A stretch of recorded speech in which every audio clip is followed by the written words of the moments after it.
23 ஆண்டுகளாக பணிபுரியும் டாஸ்மாக் பணியாளர்கள் அனைவரையும் பணி நிரந்தரம் செய்ய வேண்டும். காலமுறை ஊதியம் வழங்கப்பட வேண்டும். தற்காலிக பணி நீக்கத்தில் உள்ள பணியாளர்களின் குடும்ப சூழ்நிலையை கருதி உடனடியாக அவர்களுக்கு பணி வழங்கிட வேண்டும். டாஸ்மாக் பணியாளர்களின் பாதுகாப்பை அரசும் நிர்வாகமும் உறுதி செய்திட வேண்டும். பாதுகாப்பான பணி சூழலை உருவாக்கி தர வேண்டும். தமிழக முதலமைச்சர் டாஸ்மாக் பணியாளர்களின் அனைத்து சங்க நிர்வாகிகளை அழைத்து பேசி அவர்களின் கோரிக்கைகளை நிறைவேற்ற வேண்டும் உள்ளிட்ட 15 அம்ச கோரிக்கைகளை வலியுறுத்தி தமிழ்நாடு டாஸ்மாக் விற்பனையாளர் நலச்சங்கம் சார்பில் புதுக்கோட்டை சிப்காட் பகுதியில் உள்ள டாஸ்மாக் குடோன் அருகில் கண்டன ஆர்ப்பாட்டம் நடைபெற்றது. இதில் 50க்கும் மேற்பட்டோர் கலந்து கொண்டு கோரிக்கை முழக்கங்களை எழுப்பினர்.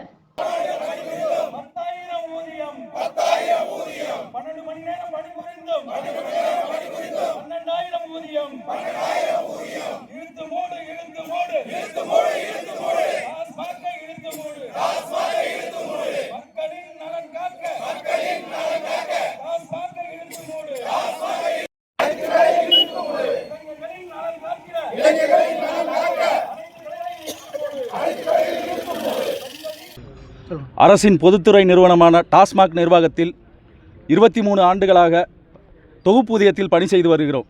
பணியாளர்கள் அரசின் நிறுவனத்தில் பணிபுரிந்தாலும் பாதுகாப்பு என்பது கேள்விக்குறியாக இருக்கிறது.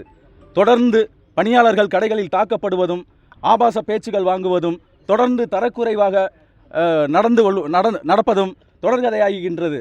அரசு நேற்றைய முன்தினம் சேலம் மாவட்டத்தில் ஒரு விற்பனையாளர் காலணியால் தாக்கப்பட்டுகிறார். இதை தமிழ்நாடு விற்பனையாளர் நல சங்கம் வன்மையாக கண்டிக்கிறது. தமிழக அரசு உடனடியாக தலையிட்டு டாஸ்மாக் பணியாளர்களின் பாதுகாப்பை உறுதி செய்ய வேண்டும். 23 ஆண்டுகள் இந்த துறையில் பணிபுரிந்தாலும் பணி நிரந்தரம் கிடையாது, வாரிசு வேலை கிடையாது. வார விடுப்பின்றி பண்டிகை கால விடுப்பின்றி தொடர்ந்து அரசின் கஜானாவை நிரப்புகின்றோம். ஆனால் எங்களுக்கு குடும்பம் நடத்த முடியாத அளவிற்கு குறைந்தபட்ச ஊதியமாகவே தொடர்ந்து வழங்கப்படுகிறது.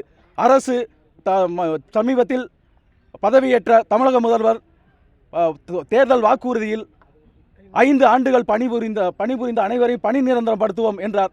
அதன்படி எங்கள் டாஸ்மாக் பணியாளர்கள் 23 ஆண்டுகளாக பணிபுரிந்து வருகிறோம். எங்களை பணி நிரந்தரப்படுத்த வேண்டும், பணியாளர்கள் பாதுகாப்பை உறுதிப்படுத்த வேண்டும் என்பதை இந்த நேரத்தில் சொல்லிக் கொள்கிறோம்.